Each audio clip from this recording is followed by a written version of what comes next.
Le roman de Renard, 39e aventure. Comment Chanteclair, Dame Peinte et ses 3 sœurs vinrent demander justice pour Dame Copette, méchamment mise à mort par Renard. Cette déclaration du roi contre toute reprise de guerre fut pour Isengrin un coup terrible.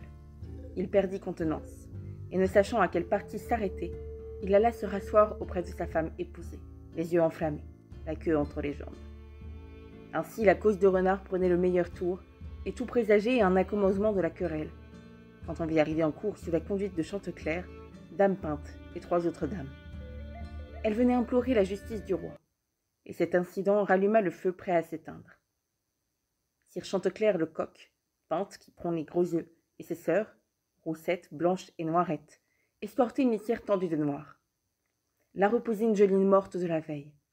Renard l'avait surprise et déchirée, lui avait enlevé une aile, brisé une cuisse, et enfin séparé l'âme du corps. Le roi, las des plaidoiries, allait congédier l'assemblée quand entrèrent les Dolentes et Chanteclair battant violemment ses paumes. Peinte eut la force de parler la première. « Pour Dieu, mes seigneurs, chiens et loups, nobles et gentilles bêtes, ne repoussez pas d'innocentes victimes. Maudite l'heure de notre naissance. Oh, mort, viens nous saisir, avant que nous tombions sous la dent cruelle de Renard. J'avais 5 frères de père, Renard les a tous dévorés.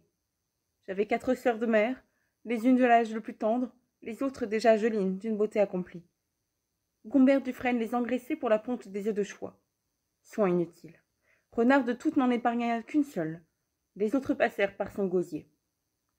Et vous, ma douce Cope, couchée dans cette bière, chère et malheureuse amie, qui pourra me dire combien vous étiez grasse et tendre, et que deviendra votre sœur dolente et éplorée? Oh, Renard, puisse le feu de l'enfer te dévorer! Combien de fois nous as-tu chassés, effrayés, dispersés? Combien de robes nous as-tu déchirées? Combien de fois as-tu franchi de nuit notre enceinte? Ce fut hier, près de la porte, que tu laissas ma sœur étendue, sans vie. Tu pris la fuite, en entendant les pas de Gombert, qui, par malheur, n'eut pas un cheval assez rapide pour te fermer la retraite. Voilà pourquoi nous venons à vous. Tout espoir de vengeance nous étant enlevé, c'est de vous seuls, nobles seigneurs, que nous attendons justice. » Après ces paroles, souvent interrompues par les sanglots, Peinte tomba pâmée sur les dalles de la salle, et ses 3 compagnes en même temps qu'elle. On vit aussitôt pour les secourir, chiens et loups quitter à l'envi leur siège. On les relève, on les soutient, on leur jette de l'eau sur la tête. En revenant à elle, elle courut se précipiter aux pieds du roi, que Chanteclair agenouillait, mouillé en même temps que ses larmes. La vue du bachelier remplit l'âme de noble d'une grande pitié. Il exhala un profond soupir, puis relevant sa grande tête chevelue, il fit entendre un tel rugissement qu'il n'y eut une bête si hardie, ours ou sanglier, qui ne frémit d'épouvante. L'émotion de Coard, le lièvre, fut même telle qu'il en eut 2 jours de fièvre, et qu'il les aurait encore peut-être, sans le beau miracle que vous apprendrez tout à l'heure. On vit en même temps le roi dresser sa noble queue, pour s'en frapper vivement les flancs, avec un bruit capable d'ébranler la maison. Puis il prononça ces paroles.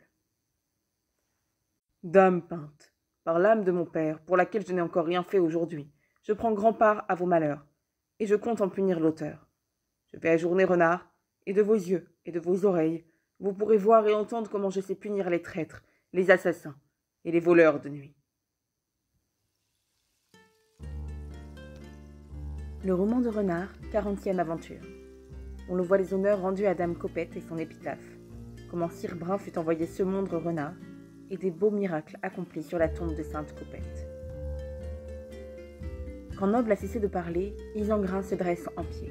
« Sire, dit-il, vous êtes un grand roi. Vous conquérez honneur et louange en vengeant sur l'assassin le meurtre de Dame Copette. Je n'écoute pas ici ma haine, mais le moyen de ne pas prendre intérêt à cette innocente victime. » « Oui, reprit le roi, cette bière, ces pauvres gelines m'ont mis la douleur dans l'âme. Je me plains donc à vous, baron, de cet odieux Renard, ennemi du lien conjugal et de la paix publique. Cependant, il faut penser au plus pressé. Brun, vous allez prendre une étole et vous ferez la recommandise de la défunte. Vous disposerez sa sépulture dans le terrain qui sépare le jardin de la plaine. » Brun se hâta d'obéir. Il revêt l'étole. Le roi et tous les membres du Parlement commencent les vigiles. Le limaçon tardif chanta seul les 3 leçons. Le pieux Rognos entonna le verset, et Brichemer le trait. L'oraison custodiat animat, fut prononcé par Brun. Après les vigiles, les matines, puis le corps fut porté en terre. On l'avait auparavant enfermé dans un beau cercueil de plomb. La fosse creusée au pied d'un chêne fut recouverte d'une lame de marbre sur laquelle on traça à la griffe ou au ciseau l'épitaphe suivante. Si je vis Copette la sœur peinte, qui mourut en odeur de sainte, livrée à martyre dolent, par Renard le vilain puant. On ne pouvait voir durant la cérémonie Peinte fondre en larmes, prier Dieu et maudire Renard. Chanteclair roidir les pieds de désespoir, sans être profondément ému et attendri. Et quand les grandes douleurs furent apaisées, les pères se rendirent auprès du roi. « Sire, lui dit-il, nous demandons vengeance de ce glouton fléau de tous, violateur de la foi jurée. »« Très volontiers, dit le roi noble, et c'est vous, Brun, que je charge d'aller de ce monde. N'ayez pour le traître aucun ménagement. Vous lui direz qu'avant de me décider à la journée, je l'ai attendu 3 fois. »« Je n'y manquerai pas, sire, répondit Brun. Et sur le champ il prend congé, met son cheval à l'amble et s'éloigne. Mais pendant qu'il chemine ainsi par monts et par vaux, il survint à la cour un événement qui fut loin de remettre en meilleur point les affaires de Renard. Nous avons vu que, pendant 2 jours, Coard le lièvre avait tremblé les fièvres. Après l'enterrement de dame Copette, le malin voulut absolument aller prier sur sa tombe. Il s'y endormit, et en se réveillant il se trouva guéri. Le miracle fit grande rumeur. Isengrin, apprenant que dame Copette était vrai martyr, se souvint d'un tintement douloureux qu'il avait dans l'oreille. Ogno, son conseiller ordinaire, le conduisit et le fit prosterner sur la tombe. Tout aussitôt il fut guéri. C'est de lui-même qu'on le sut. Mais s'il n'eût pas été téméraire de révoquer en doute une chose d'aussi bonne créance, si d'ailleurs Ognos ne l'eût pas attesté, on n'aurait peut-être pas ajouté toute la foi désirable à la guérison d'Isengrin.